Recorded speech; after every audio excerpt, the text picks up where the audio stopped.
Hi, I'm Jeff Ray, your host for Economic Outlook. Welcome to our show. We hope you make plans each week to join us as we discuss the region's most important economic development initiatives. This season, we've taken you to every corner of the region, giving you an inside look at the major projects driving economic growth here in our region. This week, we're looking back at some of those shows and giving you some updates on those projects coming up on Economic Outlook.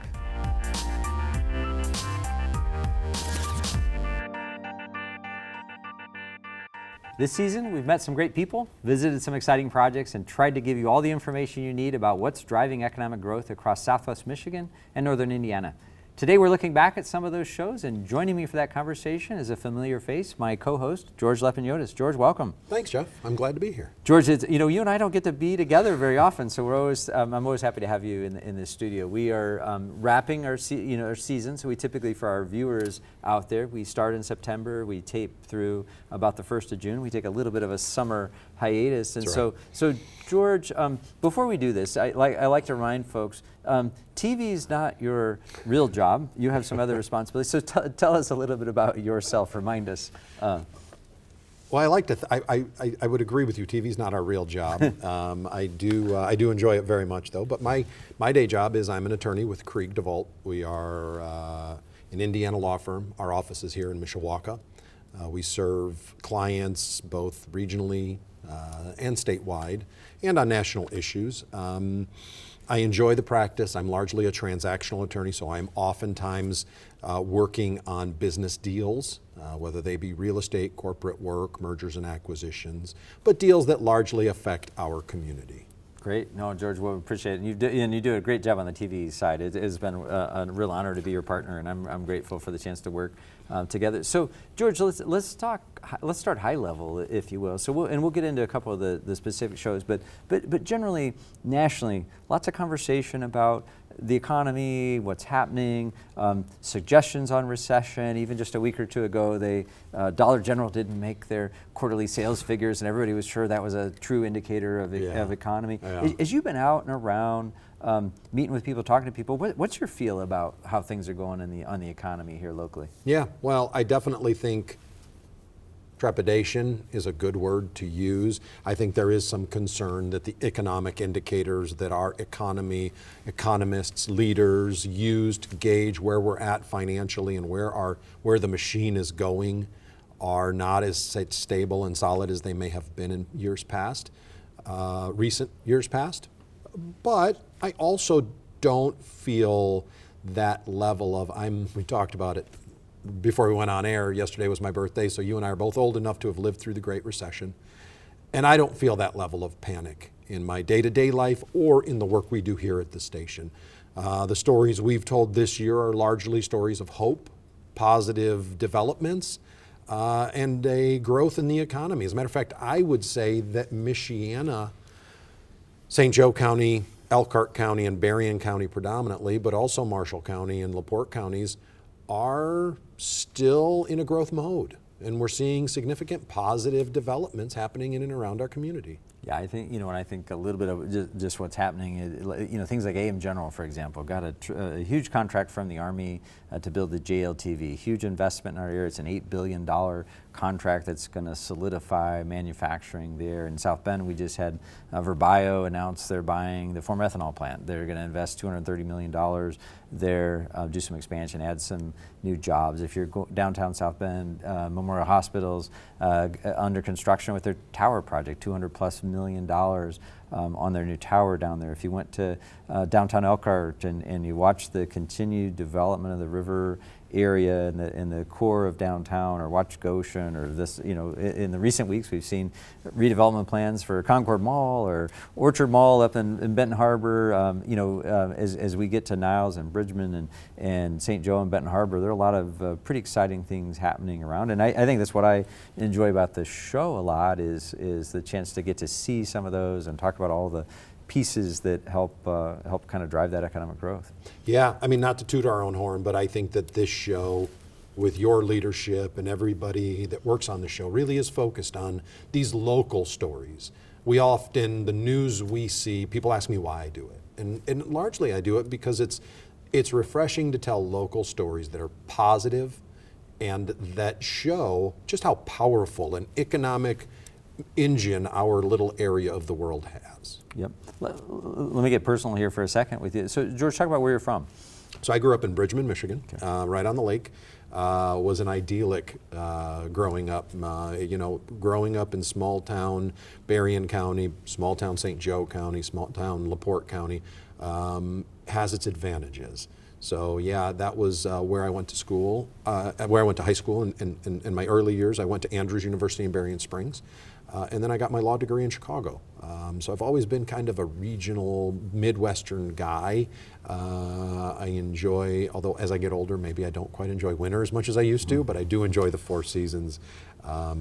And my practice is here based in Mishawaka, but I do serve clients throughout our region. Yeah, and I think what I love, especially is we seek to connect with the entire region, right? So we want to be in St. Joe Benton Harbor and Warsaw and Plymouth and Elkhart and Goshen and Mishawaka and South Bend, and so throughout the course of the year we try to get to some of those places. So let's dive a little bit into, because we joke a little bit, George, you're the guy that we send out to stand on the side of the road during the blizzard to say it's snowing outside, but we send you get kind of a unique inside look sometimes at what's going on. So talk to, as you think back of this last year, what are some highlights for you? What was a place you got to see or a story you got to experience that you're thinking about today? Well, it's funny because I think that this last year we did 2, if not 3 shows on local theaters, and I'm going to toot my own horn because and one of them, the Morris Theater, I was actually in that chair, batting sub for you. And I enjoyed it here. I won't lie to you. It's very comfortable and a lot more. I've been worried about this. These guys after my job. No, I'm just kidding. We were a good partner. But honestly, then I also went out to the Reese Theater in Plymouth and did a field shoot on that theater. And both of those projects are really anchors for their communities, but also reasons for people from other communities to experience and visit, and that what I call that local tourism. It isn't uncommon for someone from South Bend to go up to St. Joe, Michigan for dinner, maybe a round of golf or an event. It isn't uncommon for someone from Bridgman to take his family and go down to Plymouth to the Reese and watch a movie.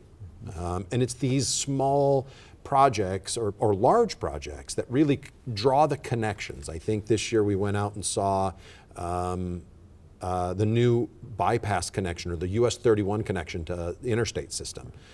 That is just another impetus for these lines that expand our local economy and our local region. Those are always the best shows for me. The ones that really show how large but small of a community we are, and how, I've heard in the past, I believe on one of our episodes, one of your guests talked about the UP Mall being a super regional mall, in that there is so much distance between it and the next large-scale modern mall. And I don't want to take away anything from Orchards Mall or Concord Mall, but UP really has a leg up. And that's largely because people are coming from all over our region to shop there. And I think that's indicative of Michiana. George, one of the things as I think about this, and you mentioned like Reese and Morris and many of the projects we visited this year, takes a lot of time and a lot of hard work. Pull any lessons from some of those stories that you've told from what it takes to move a project like a Reese from start to finish, or a Morris, or any of these? They don't happen overnight. They do not, and I think, when we look at let's take the Reese. The Reese was a real partnership amongst local leaders, community members. The idea was sparked by a high school contest where local leaders realized that they had an immigration problem of their youth, and that they were looking for ways to retain their citizens coming home after college and such, and finding Plymouth a good place to work and live. And one of the things that the young people told them was, we want more community places that we can visit and live and enjoy, and the Reese was brought up often. So what they did is they came up with a great broad partnership of public and private donations, dollars, investments, efforts. The gentleman who showed us around this year was the project manager. He was a retired construction manager who donated his time over the past 2 or 3 years to make sure that the money would go to a good use and that the construction was done correctly, and the place is spectacular. So I think if this show has taught me anything, it's in the power of our partnerships. We see that. We were just talking before we went on air about regional cities money and some of the projects like the mill in Mishawaka that helped get over the hump.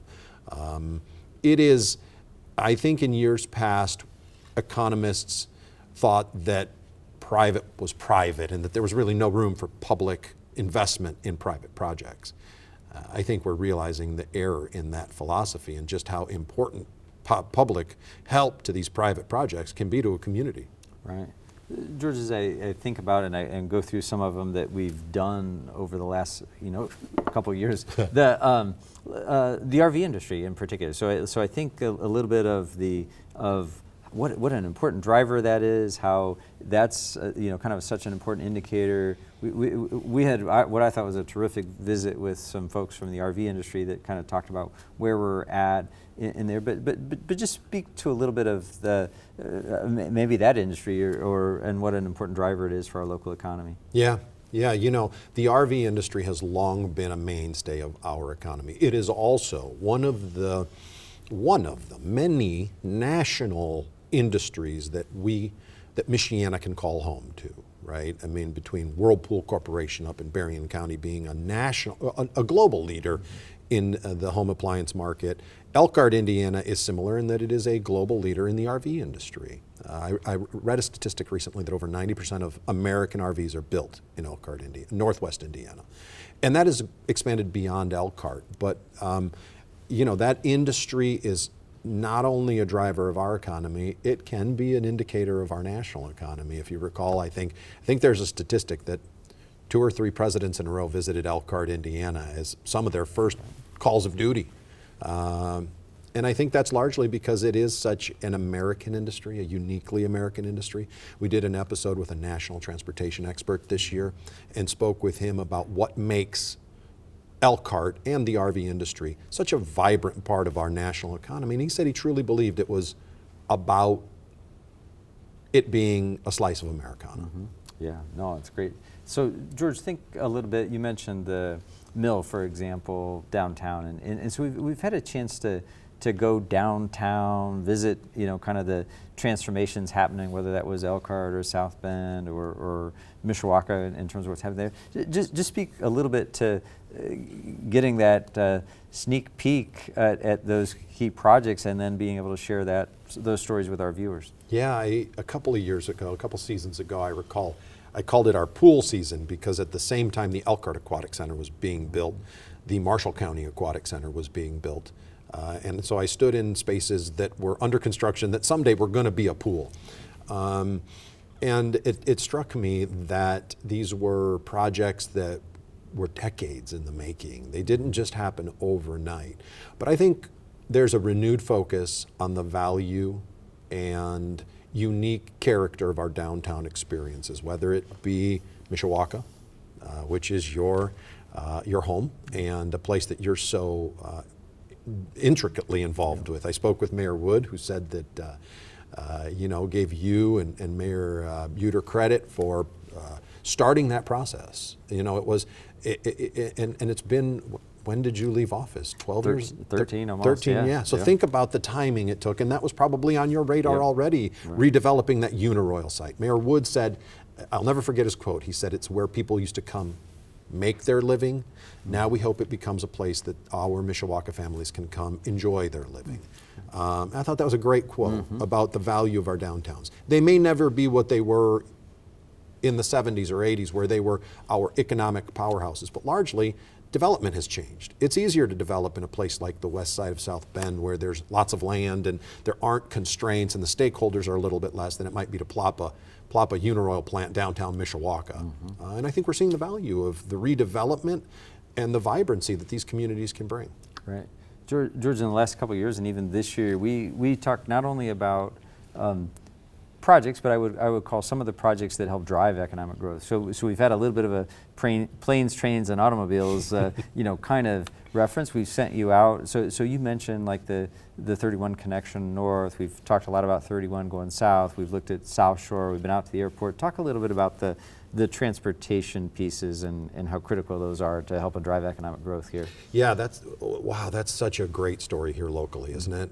And so much activity happening that I saw from my visits. I mean, like you said, planes, trains, and automobiles, and those are really the major modes of transportation. And I don't recall if we did a show on the harbors in Michigan, but throw in boats. Yeah. And our region is really a transportation hub, isn't it? Mm-hmm. And we're seeing some of the benefit of that. Let's take the roads, right? The development that we visited this year over on the west side of South Bend near the bypass and Cleveland Road, where all of our viewers have seen that. It's hard to miss. These massive warehouse storage distribution facilities being built over there, that's largely due to its connection points. And its proximity to the interstate system, the toll road system, U.S. highways and byways makes it a great place for that type of development. We talked about the South Shore and the importance of that rail system in a country where rail maybe isn't the primary mode of transportation. I think the South Shore is a true gem of our community, and one that many communities don't have, especially communities our size. To have a commuter rail system that connects such diverse communities ultimately to a major metropolis is a big deal. Where's it going to end up on where's that final station in South Bend going to be? I think we're all waiting, we're all holding our breaths. Maybe you know something more than I do, but I do think they're going to get it right. They will. It's interesting. As we talked about on some of these others, these projects take a really long time sometimes. So I think of South Shore, for example, in 1991 was the year I graduated college, just a few years ago, just to date myself here. Yep, but, good job. But the South Shore location was moved to the east side of the airport for a temporary stay that now has become 30, if my math is right, 30 plus years later, still at the temporary location. Yeah. And so I do think, though, it's partly why I love the timeliness of a little bit of what we're doing. So we're right in the middle of this debate now about what happens next. And so South Shore is looking at options on the west side of the airport. Can we take it into the west side rather than the east side, which eliminates a number of crossings along the way? So we have Mike Nolan from the South Shore to really speak to what the federal outlook is for transportation and what benefit would be there, not only speed but safety, and some of those as you eliminate some of those crossings. There's a renewed interest from some folks about bringing it downtown, and so what's the downtown versus airport, and how do you, does one work? Do they both work? Some of that stuff. So it's been great to have the experts on in kind of a timely manner talked about that. I want to go back to the road real quick too, because like I do think this interview on US 31 might have been one of my favorite ones that you did, but partly because we waited for a long time, for this, and now if you, like I drove it last week, and it feels like it's been there forever. But remind us a little bit about the history there, and again, what it took to sort of move that important transportation priority forward. Well, as I told you, I grew up in Bridgman, and I like to tell people I grew up in Southwest Michigan, but Northwest Indiana, predominantly South Bend, but also Michigan City and some of the other communities, were a big part of our world. It's where we would go shop. And I remember when the bypass was expanded beyond its Niles boundaries. I remember when the bypass was extended south over to become the extension of US 20. I mean, it used to end just on the south side of South Bend. And to see that change starting in the South Bend, the connection to 31 going down to Indianapolis, and then heading north, if our viewers, many of our Michigan viewers will remember, but I'm sure all of our viewers will remember that it was the butterflies that stopped the complete construction. And at that time, the plan was to take it, if my understanding is correct, further north towards the I-96 interchange. I went and visited the spur. As nature often does, she took care of herself, and the butterflies moved on their own.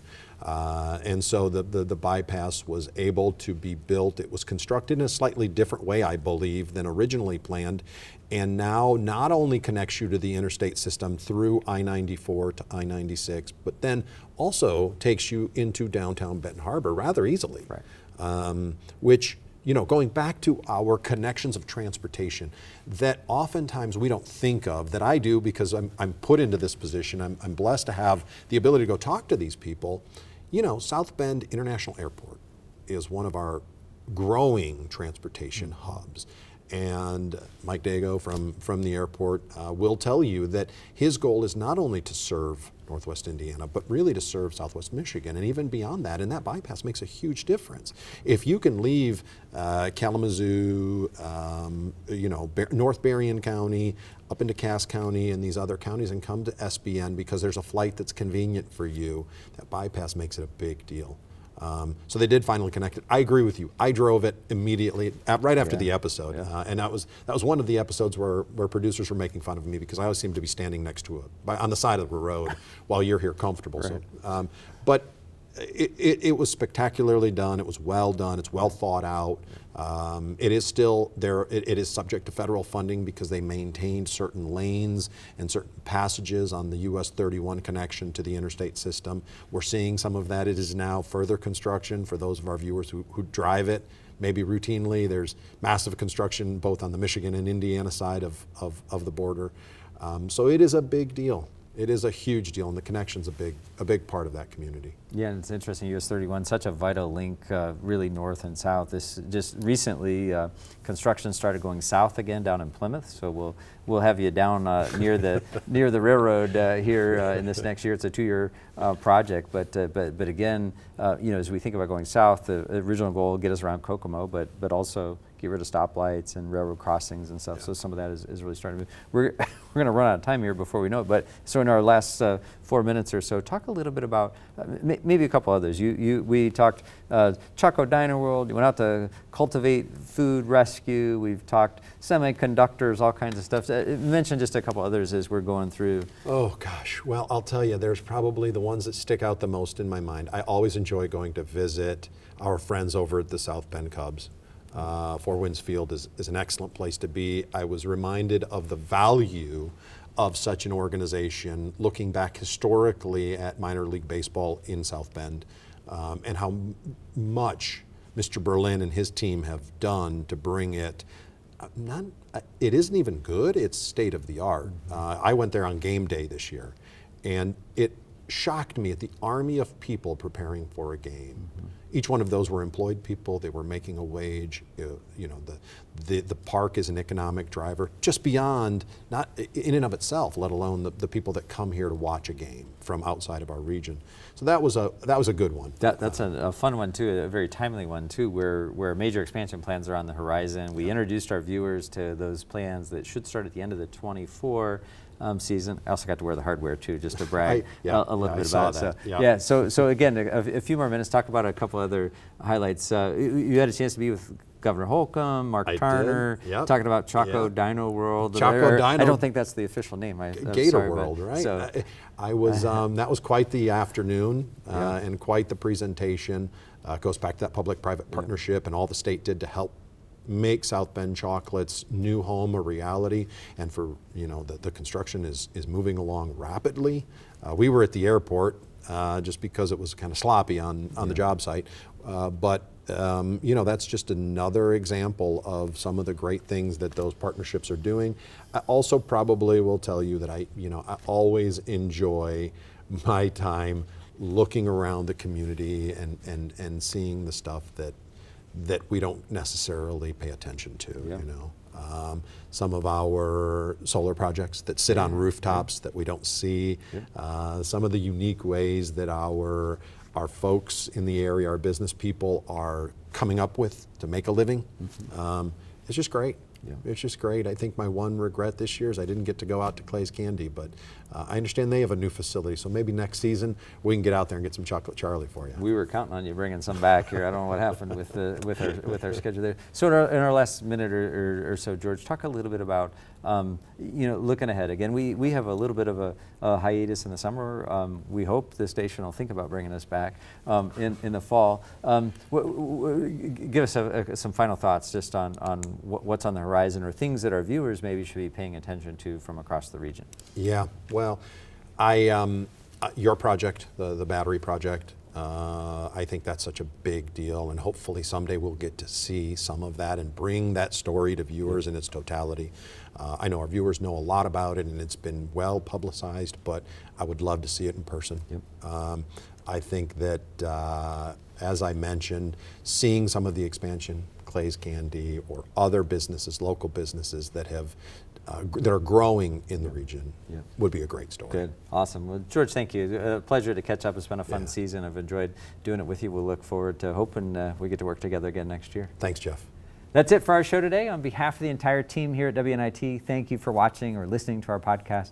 To watch this episode again or any of our past episodes, you can find Economic Outlook at WNIT.org or find our podcasts on most major podcast platforms. We also encourage you to like us on Facebook or follow us on Twitter. I'm Jeff Ray. I'll see you next time.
This WNIT local production has been made possible in part by viewers like you.